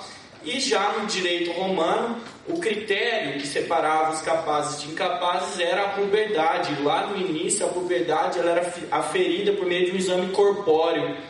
Só depois de algum tempo, ainda na época do direito romano, é que o exame corpóreo para a aferição da puberdade foi substituído pelo estabelecimento de uma idade média em que se considerava atingida a puberdade. E as mulheres atingiam a puberdade antes do que os homens, as meninas atingiam a puberdade antes dos meninos, e o direito romano reconhecia dessa forma. Então havia uma presunção de capacidade mais cedo para a mulher do que para o homem. Além desse breve retorno histórico, a gente fala um pouquinho também das codificações civis modernas, o Código Francês, o Código Napoleão de 1804, que veio apenas aprimorar um pouco do que já existiu de desenvolvimento no direito romano e estabelecendo a maioridade aos 21 anos, para nós vermos quão pouco nós evoluímos desde o início do século XIX. E especialmente quero destacar o esboço do Teixeira de Freitas, de 1864, porque foi o estudo mais importante sobre capacidade civil que nós já tivemos, eu ouso dizer, no mundo. Foi com base no esboço do Teixeira de Freitas que foram construídas várias codificações civis modernas, o BGB, por exemplo, o Código Civil Suíço, o nosso Código de 16 e o Código Civil de 2002. Porque enquanto ia desenvolvendo seus estudos, Teixeira de Freitas já publicava em várias publicações da Europa, especialmente em revistas francesas, o que vinha fazendo, e isso serviu de inspiração, sim, para várias das codificações civis modernas. E foi Teixeira de Freitas que desenvolveu essa técnica de estabelecimento de capacidade absoluta, de incapacidade absoluta e incapacidade relativa, e também a técnica de criar róis de incapacidade, um rol de incapacidade absoluta e um rol de incapacidade relativa. Depois, isso apareceu no Código Civil Suíço de 1912. Segundo o que nós pesquisamos, foi a primeira vez que um código adotou especialmente essa técnica intuída por Teixeira de Freitas. E depois isso foi reproduzido no Código Civil do Brasil de 1916, estabelecendo-se então a incapacidade absoluta para os menores de 16 anos, e o que foi depois reproduzido no nosso Código de 2002. Especialmente em relação ao esboço de Teixeira de Freitas, eu quero trazer o que está escrito no esboço. E claro, por absoluto respeito ao que foi desenvolvido, está aí na literalidade que consta no esboço. Então o artigo 41 do esboço diz lá: a incapacidade é absoluta ou relativa. São absolutamente incapazes as pessoas por nascer, os menores impúberes, que a gente usa na doutrina até hoje, E aí, para explicar essa segunda hipótese de incapacidade absoluta, Teixeira de Freitas diz: os menores impúberes são os incapazes até certa idade por impossibilidade física e moral de obrar, e depois de uma certa idade, que poderia vir a ser fixada, só por impossibilidade moral. E continua falando dos alienados declarados por tais em juízo, surdos mudos, os ausentes declarados por tais em juízo. E continua o artigo 42 do esboço, falando agora das hipóteses de incapacidade relativa. Diz lá que são também incapazes, mas só em relação aos atos que forem declarados ou ao modo de os exercer. Os menores adultos. Então, olha a expressão que utilizou Teixeira de Freitas para se referir aos relativamente incapazes em razão da idade. E para explicar disso, os incapazes menores adultos só por impossibilidade moral de obrar, não só em relação a alguns atos que não podem praticar, como em relação ao modo de praticar outros atos que podem praticar. Essa explicação diz muito, por quê? Porque, na verdade, o que o Código Civil Suíço fez em 1912 e o Código Civil Brasileiro de 1916 fizeram foi deformar a teoria de incapacidade ou a técnica de capacidade intuída por Teixeira de Freitas. Por que a gente diz que houve uma deformação nessa técnica? Porque Teixeira de Freitas não só estabeleceu as presunções de incapacidade em razão da idade, mas ele disse que a incapacidade relativa tinha que ser mais bem explicada, que os códigos tinham que explicar como é que funcionava a incapacidade relativa. Nós não poderíamos chegar a essa explicação simplista que nós temos hoje no direito civil brasileiro, no sentido de que a incapacidade absoluta está associada à representação e a incapacidade relativa está associada à assistência, e que a diferença é em relação às consequências, um ato é nulo, outro ato é anulável. Não, a incapacidade relativa ela não deveria suprimir a autonomia do sujeito. E aí Teixeira de Freitas explica, e esse trecho eu acho fantástico. Quanto aos incapazes por incapacidade absoluta, bastará uma simples referência aos incapazes do artigo 41. Quanto aos incapazes do 42, que são os relativamente incapazes, já não pode ser assim. Por isso mesmo que, sendo relativa à incapacidade, cumpre indicar a relação, isto é, os atos que a incapacidade abrange ou o modo que a constitui. É o que não se tem feito com clareza em código algum, amalgamando-se as incapacidades de direito com as incapacidades de fato, e isso por consequência inevitável de teorias mal estudadas. Daí vem tanta incerteza, tantos erros, tantos pleitos e tão cruéis decepções. Essa explicação do Teixeira de Freitas caberia agora, em 2017, para explicar o que a gente vive hoje ainda em relação às teorias das incapacidades, a evolução que a gente sentiu com o Estatuto da Pessoa com Deficiência e o que ainda precisa vir em relação à incapacidade de crianças e adolescentes. E é na mesma linha do que o professor Nelson destacou, é a confusão entre retirar a autonomia e limitar o exercício de certos atos da vida civil, separar os atos existenciais dos atos patrimoniais. A gente precisa evoluir muito ainda em relação a essas questões, especialmente no que tange aos direitos de crianças e adolescentes. E me perdoe, da mesma forma, eu vou tentar abordar o máximo de temas possíveis e vou atropelar alguns temas, mas é porque eu quero trazer algumas reflexões sobre o direito da criança. E aponto uma virada paradigmática que já foi dita aqui, que se operou a partir da edição do Estatuto da Pessoa com Deficiência, a substituição de um critério médico por um critério social, um critério de direitos humanos em relação à deficiência, que a deficiência não é mais a limitação em si, mas o modo como a limitação apresentada pelo sujeito interage com o meio social. E essa virada paradigmática operou, então, o fim da falta de discernimento como uma hipótese de incapacidade. Isso é pressuposto para a gente falar sobre capacidade de criança e adolescente. E aí fica o questionamento: crianças e adolescentes menores de 16 anos foram esquecidos no rol de incapazes absolutos do Código Civil? Penso que sim. Os questionamentos são: crianças e adolescentes menores de 16 anos não têm discernimento? Se houve a eliminação da falta de discernimento como hipótese de incapacidade, não podem exprimir vontade, porque é a hipótese que sobra hoje para a gente iniciar uma ação de curatela quando se tem a análise da pessoa com deficiência, ou tem possibilidade física e ou moral de obrar, lembrando do que disse Teixeira de Freitas. São questionamentos, não quero trazer respostas. E Além da virada paradigmática que nós tivemos a partir do Estatuto da Pessoa com Deficiência, nós também falamos, no âmbito do direito da criança, na virada paradigmática da doutrina da proteção integral e da Convenção sobre os Direitos da Criança, que tem status supralegal no ordenamento jurídico brasileiro. Então, nós temos a fixação do superior, maior ou melhor interesse da criança. Esse princípio, que pode ser chamado também de um postulado normativo do direito da criança, porque mais que estabelecer uma finalidade a ser perseguida, ele explica o modo como o ordenamento jurídico deve ser interpretado, sempre pendendo para o interesse da criança.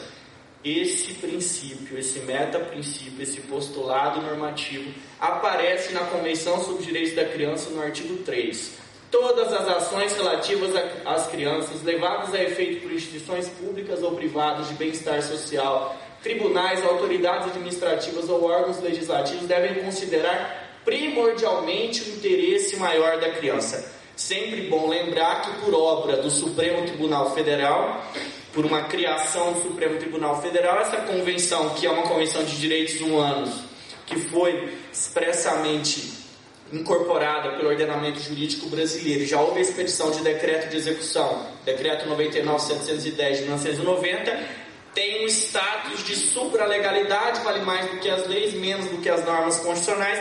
Isso nos remete à decisão que o Supremo Tribunal Federal tomou quando analisou a hipótese de prisão civil do depositário infiel no RE 466343. Lá, o Supremo Tribunal Federal entendeu que os tratados internacionais de direitos humanos que foram incorporados ao ordenamento jurídico antes da nova regra do artigo 5º, parágrafo 3º, então teriam status supralegal. Não valeriam como normas constitucionais, porque não foram aprovados com o quórum de 3/5, mas também não poderiam valer como lei ordinária, porque afinal de contas eram normas de direitos humanos. Uma excrescência jurídica, mas nós temos lá, pelo menos, que a Convenção sobre os Direitos da Criança e, portanto, o interesse maior da criança, o interesse superior ou melhor interesse, tem status, no mínimo, supralegal, vale mais do que toda a nossa legislação ordinária.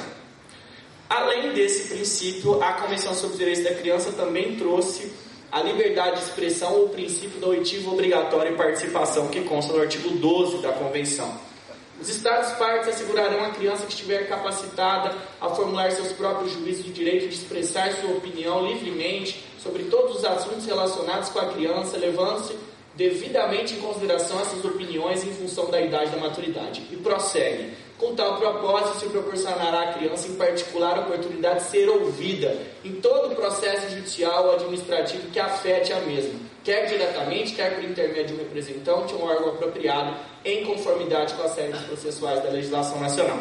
Esse princípio ele já está positivado no Estatuto da Criança e do Adolescente, ele foi aprimorado pela Lei 12.010 de 2009, que ficou popularmente conhecida como Lei Nacional de Adoção. Então, temos esse princípio no ECA, mas que pode se aplicar a todo o direito civil, porque consta expressamente na nossa Convenção que tem força supralegal. E o mais importante para o tema que nós estamos debatendo hoje, o princípio da capacidade progressiva. Isso é construção doutrinária.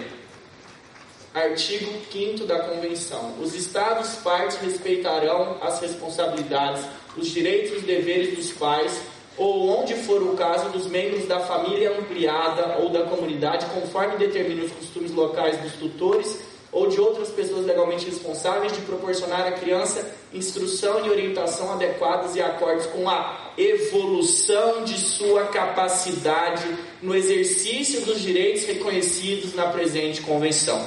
Então, em relação a crianças e adolescentes, nós não temos incapacidade de ordem nenhuma, nem incapacidade absoluta, nem incapacidade relativa. Nós temos capacidade progressiva. Crianças e adolescentes são plenos em cada um dos estágios da sua vida. Não podemos estabelecer presunções de incapacidade absoluta ou relativa, ainda mais nos termos que nós temos hoje no Código Civil, a partir de 16 anos, que é uma idade que pouco diz em relação ao direito internacional e estabelece um degrau muito grande do 0 aos 16 anos e um degrau muito pequeno dos 16 aos 18 anos. Por isso, a fórmula do Estatuto da Criança e do Adolescente é muito mais inteligente, muito mais interessante, separar as crianças dos adolescentes a partir dos 12 anos completos. O direito argentino separa com 13. Pode ser outra opção, nós podemos ter 14, porque em termos de idade a salada é total. Tem lei da primeira infância, 6 anos, tem adolescente com 12, tem trabalho na condição de aprendiz a partir de 14, tem 16 anos como idade mínima para trabalho que não seja noturno, perigoso ou insalubre, incapacidade absoluta e por aí vai. A salada é grande porque dos 15 aos 29 ainda tão jovem também. Então assim, a gente tem para todo gosto e tem a presunção de violência no estupro, no direito penal com 14 anos e a gente fica mesmo maluco. Agora, diante de tudo que a gente tem em relação às idades, a pior é a gente ter uma diferença de idades entre o Código Civil e o Estatuto da Criança e Adolescente. Essa é a pior de todas, a que gera mais problemas interpretativos. Bom, mas continuando, então essa foi a virada paradigmática da Convenção sobre os Direitos da Criança e Adolescente. Estabelecimento desses 3 grandes princípios. Estou correndo porque a missão é longa aqui. Vamos lá. Vou respirar um segundo. Então, olha lá. Então, nós chegamos ao ponto 4 da apresentação, o direito da criança no Brasil sob o paradigma da proteção integral. Nós já vivemos ao longo do tempo, no Brasil, 4 grandes fases de proteção à infância. Uma fase de absoluta indiferença em relação aos direitos de crianças e adolescentes, da época das ordenações do reino. Depois nós tivemos uma fase de mera imputação criminal, do Código Criminal de 1830, do Código Penal de 1890, e depois nós iniciamos uma fase chamada de fase tutelar. Então nós tínhamos algumas normas de proteção aos direitos das crianças e dos adolescentes. Tivemos um Código de Menores em 27, tivemos um outro Código de Menores em 79, que pouco avançou em relação ao Código de 27. Essa fase tutelar, ela é marcada por quê? É marcada por plenos poderes dos juízes em relação aos destinos das crianças e ainda por uma interferência quase zero do Estado na educação que os pais prestavam, realizavam com os seus filhos.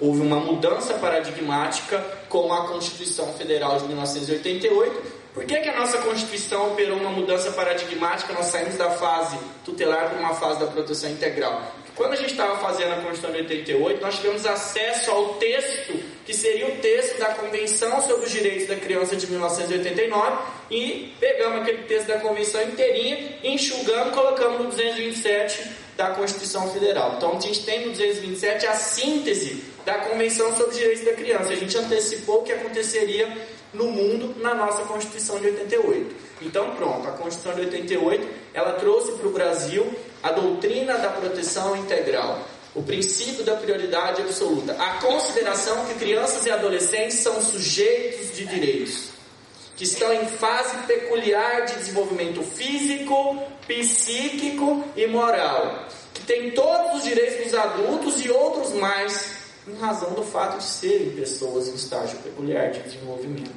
Então os juízes já não têm mais plenos poderes. As crianças são sujeitos de direitos, não sujeitos de direitos na concepção da personalidade jurídica do direito civil, mas no sentido da autonomia. E é sobre essa autonomia que nós precisamos falar quando rediscutimos a incapacidade de crianças e adolescentes. Isso foi produzido no ECA. O artigo 1º inaugural expressamente diz que a lei se rege pela doutrina da proteção integral, e proteção integral é justamente isso: considerar crianças e adolescentes como sujeitos de direitos. Depois nós tivemos outra grande mudança no Estatuto e no Direito da Criança, a Lei 12.010 de 2009, popularmente conhecida como Lei Nacional de Adoção, mas que é muito mais que isso, que é uma lei de convivência familiar. A Lei 12.010 inseriu uma série de novos institutos no direito da criança e adolescente, no direito de família e extensão ampliada, estabeleceu aquela nova lógica sobre as adoções, operando então um aprimoramento do direito da criança, inclusive reconhecendo vários princípios que hoje estão arrolados no artigo 100, parágrafo único do Estatuto. O artigo 100, parágrafo único do Estatuto é o que traz os princípios que regem as medidas de proteção. As medidas de proteção são aquelas aplicáveis a crianças e adolescentes que estão em situação de risco, de vulnerabilidade social. Então nós temos um rol lá de princípios, e desde que a lei foi editada, nós sustentamos doutrinariamente o quê? Que esses princípios, apesar de estarem colocados no Estatuto apenas como orientadores da aplicação das medidas de proteção, servem a todo o Estatuto, servem a todo o direito da criança, servem a toda a convivência familiar. E estão lá quais princípios? Superior interesse, oitivo obrigatório e participação, proteção integral, prioridade absoluta, acesso à informação. O que a Lei 2010 fez foi retirar vários preceitos que estavam na Convenção e ainda não estavam no Estatuto e colocar lá no Estatuto da Criança e do Adolescente.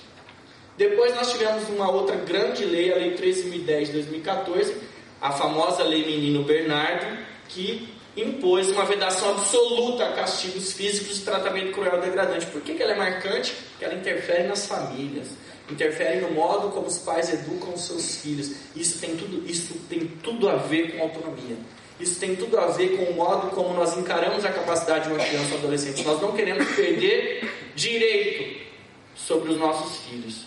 Nós queremos ter sempre a última palavra, inclusive em relação a eventuais castigos físicos, que muitos de nós sabemos que só acontecem quando nós perdemos a cabeça. Nós queremos essa margem de erro mesmo. E depois nós temos a Lei 13.431, recentíssima, que trouxe o sistema de garantia de direitos das crianças e adolescentes vítimas ou testemunhas de violência, a famosa Lei do Depoimento Especial, que também dá voz às crianças vítimas de violência e também testemunhas de violência, o que mostra que eu quero ouvir a criança, eu quero dar autonomia para a criança, eu quero saber qual é a opinião dela, qual é a visão de mundo que ela tem. Ela não é incapaz, ela não é absolutamente despida de discernimento. Nessa linha de todos esses princípios, a gente desenha então uma capacidade progressiva para crianças e adolescentes. Em relação a direitos fundamentais, não necessariamente relacionados ao direito civil ou ao direito de família, a gente já tem 3 grandes marcos. Nós temos a nossa Constituição estabelecendo o alistamento e o voto facultativo para as pessoas a partir dos 16 anos de idade, que não precisa ser realizado na prática nem com representação, nem com assistência. A autorização para viagem. Adolescentes podem viajar livremente dentro do território nacional e até crianças podem viajar desacompanhadas sem autorização dos pais se for para comarca contígua. Está previsto no Estatuto da Criança e do Adolescente. Temos a responsabilidade pela prática do ato infracional. Crianças recebem medidas de proteção por aqueles atos que estiverem descritos na legislação como crime ou contravenção penal. E os adolescentes podem receber também medidas socioeducativas, até mesmo a internação, que vai lhes subtrair a liberdade. Em relação à convivência familiar no ECA, nós temos então o artigo 28, nos seus parágrafos 1º e 2º, que diz que crianças e adolescentes devem ser ouvidos e as suas opiniões devem ser devidamente consideradas, respeitado o estágio de desenvolvimento. E que em relação ao adolescente exige-se o consentimento dele quanto à colocação em família substituta. Consentimento, e esse consentimento defendemos dentro do direito da criança. Não precisa de representação e nem exige assistência. Consentimento dado pelo próprio adolescente. E a pergunta é, cabe ampliação para qualquer situação de guarda? Não só a guarda modalidade de família substituta do ECA, mas também a guarda disputada pelos pais? Ainda dentro da ideia de capacidade progressiva, a gente tem o direito à paternidade científica e acesso aos autos do processo de adoção. O Estatuto garante esse direito de conhecer quem é o pai biológico, a paternidade científica, e assegura esse direito também no parágrafo único aos menores de 18 anos, a pedido deles, assegurada orientação e assistência jurídica e psicológica. Respeito à criança e adolescente dentro da sua autonomia. E a pergunta é, e se os detentores do poder familiar não concordarem?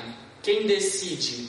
São os detentores do poder familiar ou é o juiz? Havendo divergência, ele vai decidir levando em consideração o superior interesse da criança.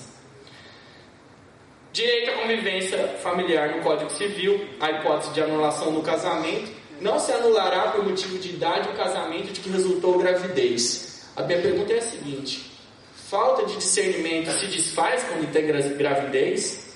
Que contraditório que o Código Civil é em alguns pontos, né? Parece que ele confere autonomia em alguns momentos, em outros não. Será que tem relação com patrimônio? O 1552, a anulação do casamento dos menores de 16 anos será requerida pelo próprio cônjuge menor. Precisa ser assistido ou representado? Sim ou não? Parece que não, porque se os representantes legais estão arrolados de forma autônoma, tudo decorrência dessa discussão que nós estamos travando, e vou correndo. Emancipação pelo casamento, esse é polêmico, vou falar só de alguns detalhes. Menoridade cessa aos 18 anos completos, quando a pessoa fica habilitada à prática de todos os atos da vida civil. Parágrafo único. Cessa dos menores a incapacidade por várias causas, inclusive pelo casamento. Aí, 1517, o homem e a mulher com 16 anos podem casar, que é a idade núbil, e 1520 fala que excepcionalmente será permitido o casamento de quem ainda não alcançou a idade núbil para evitar a imposição de cumprimento de pena em caso de gravidez. Aí a pergunta mais uma vez é: o casamento então quebra a presunção de incapacidade de falta de discernimento? Por quê? Segunda pergunta: o Código Civil é tão ousado nesse ponto que ele permite o casamento no caso de gravidez por quem não tem de 16 anos, 14, 15 anos. Então eu vou considerar então uma emancipação a partir dos 14 e 15 anos. Há divergência na doutrina. E com 12, 13 anos, mas aí você bate no direito penal, que tem a presunção de violência no estupro. Porque como é que você vai admitir o casamento para manutenção de relação sexual com quem tem menos de 14 anos? Olha como nós temos várias contradições no sistema. Ainda dentro da história da capacidade progressiva, a capacidade para testar. Além dos incapazes, não podem testar o que os atos de fazer não tiverem pleno discernimento, mas podem testar os maiores de 16 anos. E a personalíssima não pode ser com assistência. Aí admite. Por que admite para testamento? Também não sei. Agora que cheguei finalmente onde eu queria, como o professor Nelson adiantou, ainda bem que ele adiantou, eu tinha preparado esse slide, não é passar vergonha aqui.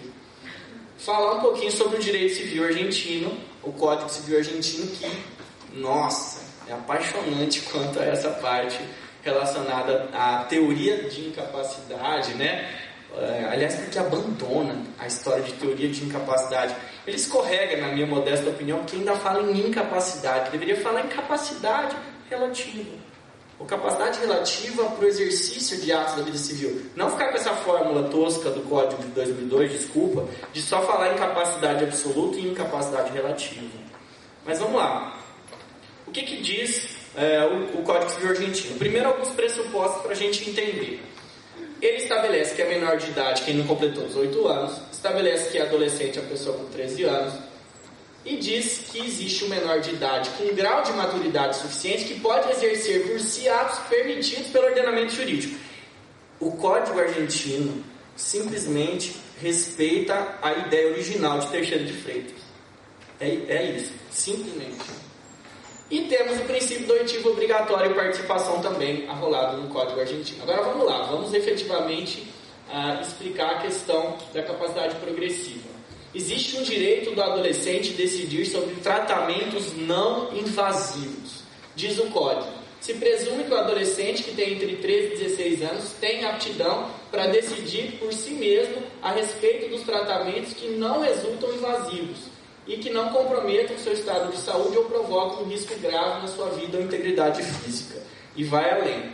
Se for um tratamento invasivo que comprometa o seu estado de saúde ou coloque em risco a sua integridade de vida, o adolescente deve prestar o seu consentimento com a assistência dos seus progenitores. Mandou mal aqui, porque falou em progenitores, podiam ter falado em pais, porque exclui a situação da adoção. Esse conflito entre ambos se resolve tendo em conta o seu superior interesse, sobre a base da opinião médica e a respeito das consequências da realização ou não do ato médico. Então aqui eu já tenho que uma situação de conflito não vai predominar a vontade necessariamente dos pais. Nós temos que ver à luz do superior interesse da criança e adolescente. Estou concluindo. E aí, maravilhoso, olha esse filmezinho. A partir dos 16 anos, o adolescente é considerado como um adulto. E essa categoria adulto não existe no direito brasileiro. A gente fala isso no dia a dia, a gente usa isso doutrinariamente, mas no Código Civil tem. Considerado um adulto para as decisões atinentes ao cuidado do seu próprio corpo. Isso remete a um caso ocorrido na Inglaterra, o caso de uma menina que queria ter acesso a contraceptivos anticoncepcionais, independentemente de pedir autorização para os seus pais, porque o direito ao próprio corpo ela queria exercer em sua plenitude, com autonomia. E ela conseguiu ter acesso a medicamentos, se relacionar diretamente com a equipe médica e ter prescrito um anticoncepcional para ela. E foi com base nesse caso que houve um desenvolvimento do direito civil mundo afora e que houve essa previsão no Código Civil da Argentina. E o último slide é esse aqui, ó. Outras situações para a gente pensar em casa. Poxa, já fala a hora do almoço e ainda deixa a lição, né, de casa. E o reconhecimento de filhos por parte de crianças e adolescentes. O adolescente ou a adolescente que tem filhos pode reconhecer sem assistência, sem representação?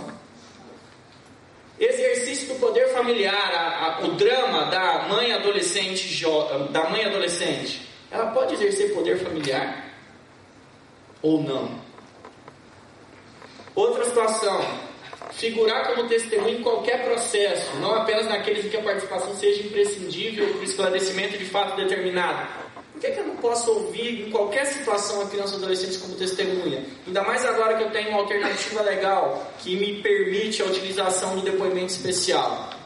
Enfim, penso eu, concluindo, que nós temos muito que evoluir em relação à capacidade, não incapacidade de crianças e adolescentes. Pensar em harmonizar o Código Civil com o Estatuto da Criança e do Adolescente, com a Convenção sobre os Direitos da Criança e do Adolescente e acabar de uma vez por todas com essa técnica de colocar ROIs de incapacidade absoluta e ROIs de incapacidade relativa. Muito obrigado pela atenção de vocês. Até uma próxima oportunidade.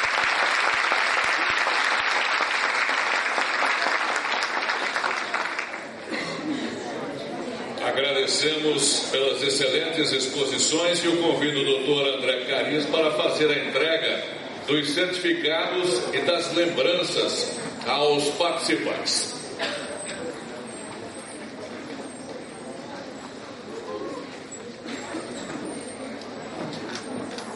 Enquanto isso, eu vou lembrando que ao final do evento de hoje serão sorteados livros e alguns brindes aos participantes. Os livros dos palestrantes do Congresso estão sendo vendidos no estande da editora Juruá e poderão ser autografados no decorrer do evento. Lembramos também que hoje teremos a festa de confraternização do Congresso a partir das 21 horas no Bar Mais 55, com a apresentação da banda Terra Celta. É indispensável a apresentação do convite e da pulseira que foram entregues no credenciamento do evento. Os participantes do Congresso terão isenção do valor da entrada e prioridade de acesso ao bar. Faremos um intervalo para o almoço, horário confirmado de 14 horas, o nosso retorno. Então o almoço terá que ser rapidinho, hein? Para que a partir das 14 horas teremos a apresentação dos trabalhos científicos e pedimos a colaboração de todos para a pontualidade. Obrigado por enquanto e até já.